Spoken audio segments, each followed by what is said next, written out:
የደቡብ ምዕራብ ኢትዮጵያ ሕዝቦች ክልል ምክትል ርዕሰ መስተዳድርና የግብርና ቢሮ ኃላፊ አቶ ማስረሻ በላቸው መንግስትና መሪው ብልጽግና ፓርቲ በምግብ ራስን ለመቻል እየሰሩ መሆናቸውን ተናግረዋል።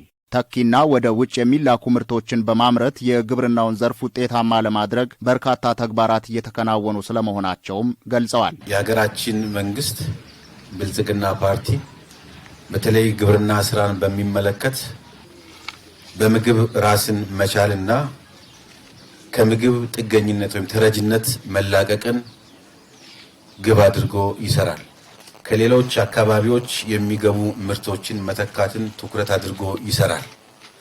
ተኪ ምርቶችን ማምረት ወደ ውጪ ተልከው ለኔና ለናንተ ዋስትና ሊሆን የሚችል መድኃኒት ሊገዛ የሚችል ትምህርት ቤት ሊገነባ የሚችል መሰረተ ልማት ሊዘረጋ የሚችል ዶላር ሊያስገኝ የሚችል የግብርና ሰብሎችን ወይም ኤክስፖርት የሚባሉ ሰብሎችን ማምረት ትልቁ ግብ አድርጎ ይሰራል። በእነኚህ ስራዎች አማካኝነት የስራ ዕድል ፈጠራ እየተሻሻለ እንደሚገኝ ነው አቶ ማስረሻ የተናገሩት። በእነዚህ ሁሉ ስራዎች ውስጥ ትልቁ ነገር ደግሞ የስራ ዕድል ፈጠራን ትኩረት አድርጎ ይሰራል።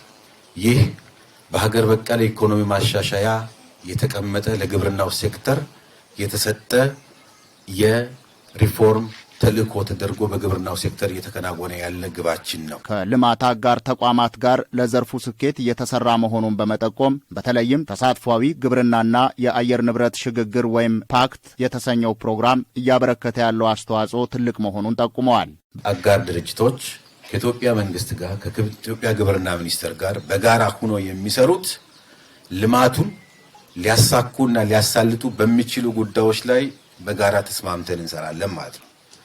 ከዚህ ውስጥ አንዱና ዋነኛው በግብርናው ዘርፍ ትልቅ ድጋፍ እየተደረገልን ያለው በጋራ እየሰራን ያለነው ፓክት የሚባለው ነው። በዳውሮ ዞን 2 ወረዳዎችና በምዕራብ ኦሞ ዞን በአንድ ወረዳ የሚገኙ ከ26000 በላይ ዜጎችን ህይወት ለማሻሻል እየሰራ መሆኑን አስገንዝበዋል። 5250 በላይ የሚሆኑ አባወራና እማወራዎችን የሚደግፍ ተሳትፏዊ ግብርናና የአየር ንብረት ለውጥ ስራዎችን እናከናውናለን ማለት ነው። በዚህ ዓመት 3 የመስኖ አውታሮችን እየዘረጋ እንገኛለን። አንደኛው በቅርብ ጊዜ ከአንድ ወር በፊት ማጂ ላይ አንድ የመስኖ መሰረተ ልማት እንደዚህ ላውንች አድርገን ወደ ስራ አስገብተናል።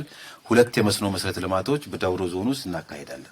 በገና ወረዳ ዛሬ ላይ ላውንች የምናደርገው የመካከለኛው መለስተኛ መስኖ መሰረተ ልማት እስከ 50 ሚሊዮን ወይም ወደ 49.5 ሚሊዮን ብር የተመደበለት ከ49 እስከ 50 ሄክታር በላይ የሚሆን ማሳን የሚያለማ ከ240 በላይ የሚሆኑ አርሶ አደሮቻችን ተጠቃሚ የሚሆኑበት መስኖ መሰረተ ልማት ነው። የደቡብ ምዕራብ ኢትዮጵያ ሕዝቦች ክልል ውሃ ማዕድንና ኢነርጂ ቢሮ ኃላፊ ኢንጂነር በየነ በላቸው የአርሶ አደሩን ሕይወት ለመቀየር ከዝናብ ጠባቂነት ይልቅ የመስኖ ስራ ላይ በትኩረት እየተሰራ መሆኑን አስታውቀዋል።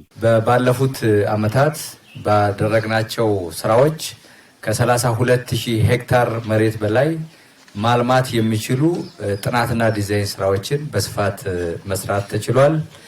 በዚህ ዓመትም እንደዚሁ አንድ ከፍተኛ የግድብ ጥናትን ጨምሮ እንደዚሁም 15 አነስተኛ መስኖ ጥናቶችን በአጠቃላይ እንደዚሁ ከ5400 ሄክታር መሬት ማልማት የሚችሉ በጥናት ላይ ይገኛሉ። ወደ መጠናቀቅ ምዕራፍ ላይ የደረሱ ናቸው። የዳውሮ ዞን ዋና አስተዳዳሪ አቶ ዳዊት ገበየሁ ፕሮግራሙ ከዝናብ ጥገኝነት በመላቀቅ የምግብ ዋስትና እንዲረጋገጥ እየሰራ ይገኛል ብለዋል። በተለይ በዞናችን በ2 ወረዳዎች ገና ብቻ አይደለም፣ በሎማ ቦሳና በገና ወረዳ በ4 መሬት ገጽታዎች ድህነትን በመቀነስ የአርሶ አደሩ ኑሮ የሚያሻሽሉና የምግብና ስርዓተ ምግብ ዋስትና ችግራቸውን የሚያቃልሉ ተግባራትን በተመረጡ የመሬት ገጽታዎች ላይ እያከናወነ ይገኛል። የመስኖ ፕሮጀክቱን ግንባታ የሚያከናውነው የገዛሃኝ ዋጄቦ ጠቅላላ ስራ ተቋራጭ ስራ አስኪያጅ አቶ ገዛሃኝ ዋጄቦ ድርጅቱ በርካታ የመስኖ ፕሮጀክቶችን በመስራት ልምድ ያለው በመሆኑ ከተያዘለት ጊዜ ቀድመው ለማጠናቀቅ ይሰራል ብለዋል።